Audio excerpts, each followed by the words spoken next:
Okay, so I want to talk about something that genuinely bothers me. There are things about money, real, important, life-changing things that nobody tells you when you're young.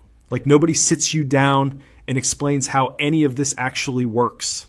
Not your parents, not your school, not anybody. And by the time most people figure it out on their own, they've already lost years, sometimes decades, of compounding, of wealth building, of time they can never get back. And look, I'm not trying to be dramatic about it, but when you understand how money actually works and then you look back at all the years you didn't understand it, it stings a little because the information was out there. It just wasn't being given to you in a way that was easy to find or easy to understand. So that's what this video is.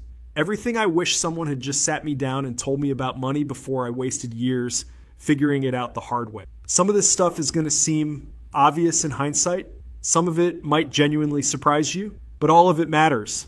And if even one thing in this video changes how you think about money, then it did its job. Let's get into it. I know that sounds backwards. I know it sounds wrong, but hear me out. Most people grow up being told that saving money is the responsible thing to do. Put it in the bank. Keep it safe. Don't spend it. And look, saving is better than not saving. I'm not arguing against that, but here's the part nobody tells you. Saving money in a regular bank account or even a high yield savings account is not building wealth. It's just slowly losing less wealth than if you spent it. Here's why. Inflation. Every single year, the purchasing power of your money goes down. The dollar you have today buys less next year than it does right now. Historically, inflation runs somewhere around 3% per year on average. Some years more, some years less, but roughly 3%.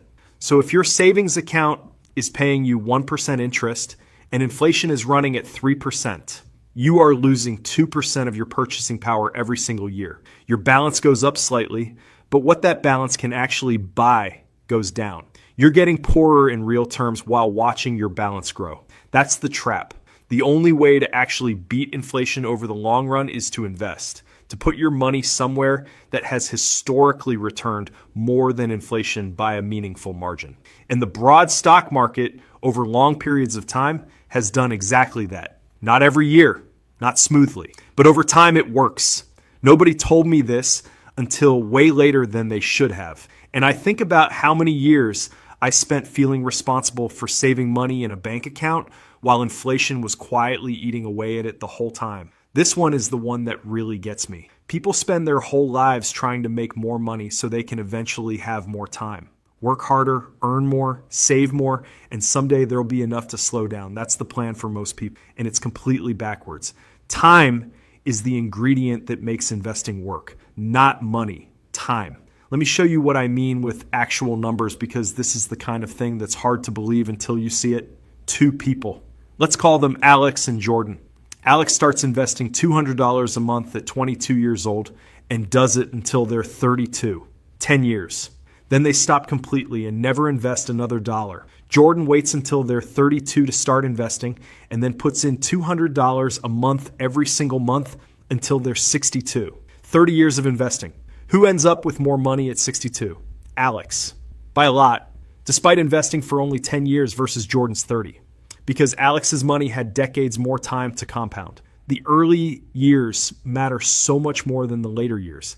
And that's the thing nobody tells you when you're 22 and broke and $200 a month feels impossible. They don't tell you that those early dollars are worth dramatically more than dollars you invest in your 30s and 40s. Not a little more, a lot more. Every year you wait doesn't just cost you that year's contributions. It costs you 30 years of compounding on those contributions. And that number is genuinely staggering when you do the math. This one is hard for people to hear sometimes, but it's really important. How much money you make and how much wealth you build are 2 completely different things. And in America especially, we've got this culture where income is treated like status. Like if you make 6 figures, you've made it. If you make 200 grand a year, you're rich. But I know people making $200,000 a year who are completely broke. Like one bad month away from financial disaster broke because their lifestyle expanded to match every raise they ever got.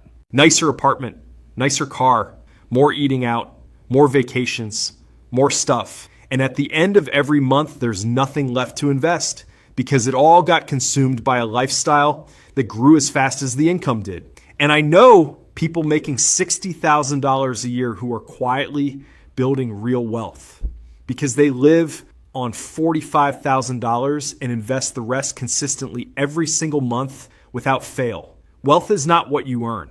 Wealth is what you keep and put to work. And the gap between those two things is where most people's financial lives either succeed or fall apart. The term for what kills high earners is lifestyle inflation. And it is absolutely brutal because it's so invisible. It doesn't feel like a mistake when it's happening. It feels like enjoying the rewards of your hard work. And it is to some degree.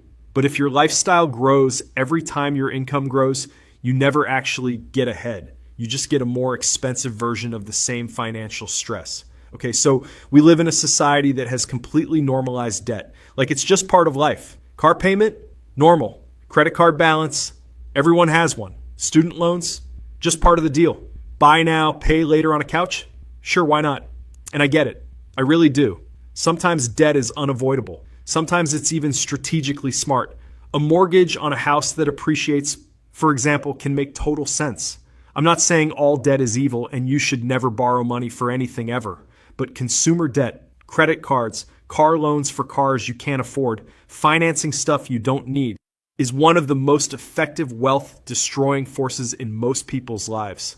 And nobody really talks about how bad it actually is.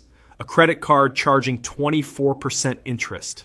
Think about that for a second. The stock market, in a really good year, might return 15 or 20%. Your credit card is charging you more than that guaranteed. Every single month you carry that balance, you are losing more money to interest than you could realistically make investing. You are literally going backward. And the insidious thing about consumer debt is that it feels harmless when you take it on. A few $100s a month for a car payment, a minimum payment on a card.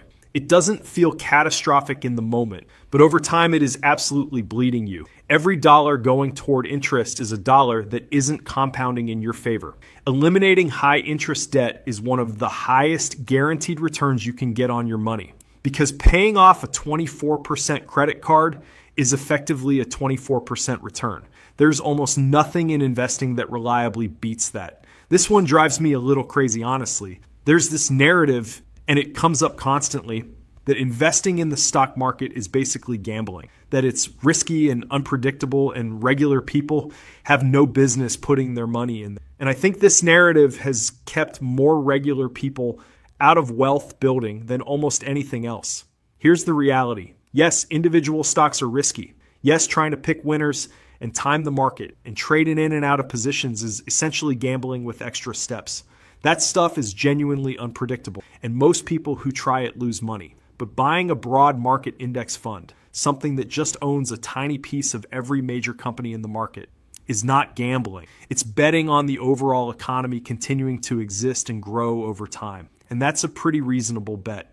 The US stock market has returned roughly 10% per year on average over the last 100 years. Not every year. There are crashes and corrections and years where everything goes red. But over long periods of time, the trend is up. Consistently, reliably, historically up. The people who got hurt in the stock market are almost always the people who tried to be clever, who tried to time it, who panicked and sold when it dropped. The people who just bought boring index funds and didn't touch them for decades are almost universally doing well. Boring wins. Every time.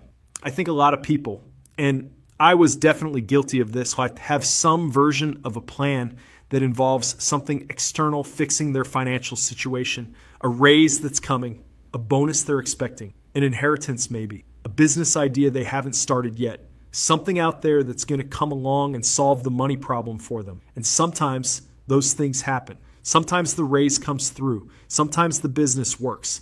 But building your financial future on things that might happen is genuinely dangerous, because might happen is not a plan. The pension your parents had, mostly gone for most industries. Social Security nobody knows what it's going to look like in 30 years.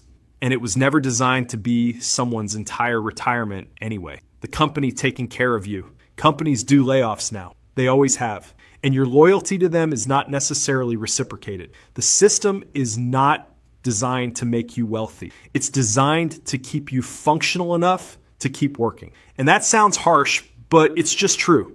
The responsibility for your financial future sits entirely with you. And honestly, once you really accept that, you really internalize it instead of just nodding along, it's actually kind of freeing because it means you're also in control. The outcome isn't being decided by someone else. It's being decided by what you do with your money starting right now. Last one, and then I'm going to wrap this up. People constantly talk themselves out of investing because they don't have enough to make it worth it. Oh, I'll start when I have more money. I'll get serious about this when I'm making. What's the point of investing $50 a month? I understand the logic. $50 a month feels like nothing. In a world where everything is expensive and the numbers being thrown around in financial content are always these huge, impressive figures. $50 feels almost embarrassing to invest, but $50 a month invested consistently, earning the historical market average over 35 years, turns into somewhere around $190,000 from $50 a month. You probably wouldn't even notice the amount matters less than the habit matters less than the consistency. And the consistency over a long enough time period does things that feel almost mathematically impossible until you actually see it happen. Start small. Start now. Increase the amount as your income grows. And don't stop. That's the whole thing. That's everything nobody told you about money that actually matters. And now you know it.